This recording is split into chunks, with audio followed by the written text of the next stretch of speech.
Hello friends, एक बार फिर मैं नॉर्मल मदरबोर्ड्स रिपेयर करने के लिए अवेलेबल हुआ हूँ। आज हमारे मेन इंजीनियर जो है कमाल सर अवेलेबल नहीं है।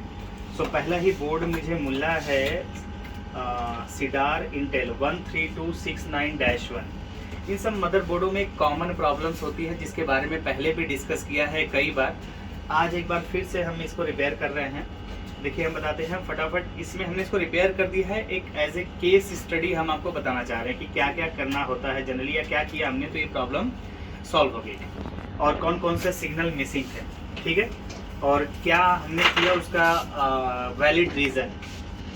देखिए सबसे पहले तो इस बोर्ड को हमने जब देखा तो first MOSFET second MOSFET working है। चार्जिंग आईसी का AC ओके 0 वोल्ट होना चाहिए, वो प्रॉपर था। और इस बोर्ड में PSL लॉजिक होता है। क्या होता है? PSL logic. PSL लॉजिक अगर आपने पढ़ा होगा तो आपको पता होगा, या पुरानी वीडियोस में अवेलेबल है। PSL लॉजिक में आउटपुट गलत हो रही थी। PSL लॉजिक का आउटपुट लो होना चाहिए था, इसमें हाई हो रहा था। और PSL लॉजिक के से डिपेंडेंट हमने एक मोस्ट कॉमन प्रॉब्लम 3542 में बताया कि यहाँ 2 ट्रांजिस्टर होते हैं। क्या होते हैं? 2 ट्रांजिस्टर। दोनों ही ट्रांजिस्टर को हमने रिमूव कर दिया और PSL लॉजिक पे जाने वाले सप्लाई को 3 वोल्ट को देखिए रजिस्टर से हटा करके ये डिस्कनेक्ट कर दिया। और S5 इनेबल के लिए एक रजिस्टर ये हमने हटा दिया है। देखिए इसको भी रिमूव करना कहेंगे और दोनों ये ट्रांजिस्टर हटा दिया, ठीक है। साथ ही साथ पीछे एक रजिस्टर देखिए होता है यहाँ पे R24 आपका है 2427। यहाँ पे हमने जंपर ऐड कर दिया। क्या कर दिया है? Jumper add. तो इससे ये PSL लॉजिक वाली प्रॉब्लम सॉल्व हो गई। और PSL लॉजिक की अगर प्रॉब्लम सॉल्व हो जाती है तो 3-5 की IC पे 3 वोल्ट LDO, 5 वोल्ट LDO और 3-5 की IC एक्टिव हो जाती है। जनरली इसमें 3-5 की IC में अगर केवल Vin मिलने के बाद केवल LDO 3 वोल्ट जनरेट हो रहा, LDO 5 नहीं जनरेट हो रहा होता है, तो साफ साफ हमने बताया है कि इन यहाँ पे PSL आउट से रिलेटेड प्रॉब्लम है, क्योंकि PSL आउट ही कंट्रोल करता है S5 इनेबल। इसमें 3-5 की इनेबल मिलने के बाद LDO 5 बनता है और 3-5 की पूरी रेगुलेटर एक्टिवेट होता है। सो हमने 3-5 का इनेबल एक्टिवेट कराया, S5 इनेबल करवाया। उसके लिए हमने दोनों ट्रांजिस्टर हटा दिए, एक ये रजिस्टर रिमूव कर दिया और इसके जस्ट बैक साइड में S5 इनेबल के लिए एक रजिस्टर हमने यहाँ पे ऐड कर दिया। मतलब ये पूरा PSL लॉजिक को हमने क्या कर दिया? बाईपास कर दिया। पूरा का पूरा PSL लॉजिक ही हमने क्या कर दिया? बाईपास कर दिया।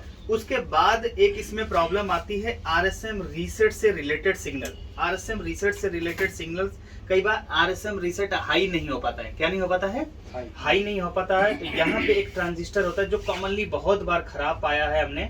यहाँ पे देखिए ट्रांजिस्टर Q711701, ठीक है।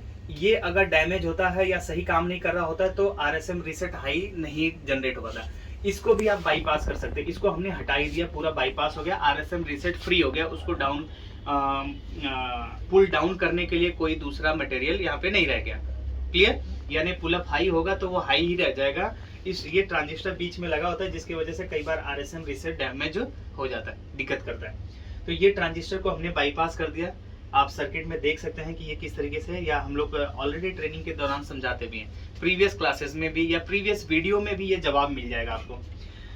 ये ट्रांजिस्टर हमने हटा दिया, PSL लॉजिक सही कर दिया। उसके बावजूद जब हमने इसका ट्रिगर लॉजिक चेक किया, ट्रिगर लॉजिक के दौरान देखिए एक तो IO PSL आउट जो है लो भेजना चाहिए, आउट हाई कर रही थी। एक तो IO यही गलत काम कर रही है, पहला। दूसरा IO से RSM रीसेट आउट नहीं हो रहा था। IO की कंप्लीट रिक्वायरमेंट हमने चेक किया। IO में Vin हो रहा था, पावर हो रही थी, क्लॉक प्रॉपर मिल रही है, रीसेट सिग्नल मिल रहा है जो कि पढ़ाया गया है, रीसेट के बाद इनेबल भी मिल रहा है। उसके बावजूद IO RSM रीसेट नहीं जनरेट कर रही। RSM रीसेट जनरेट करने से पहले हमें ओके टेस्टेड बायो क्या करना पड़ता है? इंस्टॉल करना होता है। हमने हमारे पास ओके टेस्टेड बायोस है, बायोस प्रोग्राम किया, उसके बावजूद पुल अप हाई नहीं हुआ RSM रीसेट, ठीक है।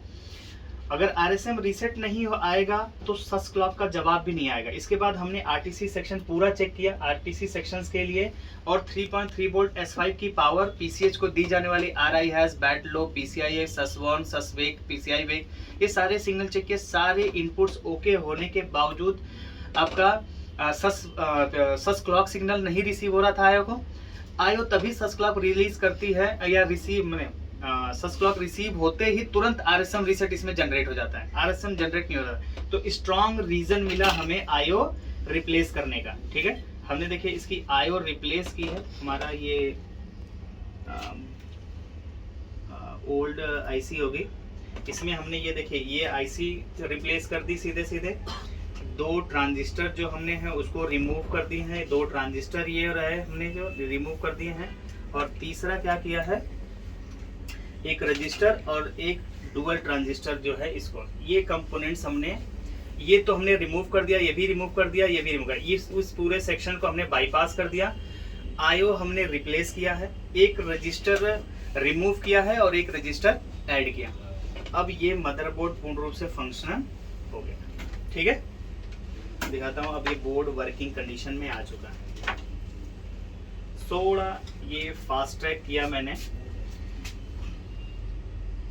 ठीक है, बोर्ड ऑन हो गया है प्रॉपर। ठीक, रैम लगाएंगे तो डिस्प्ले का लोड आ जाएगा।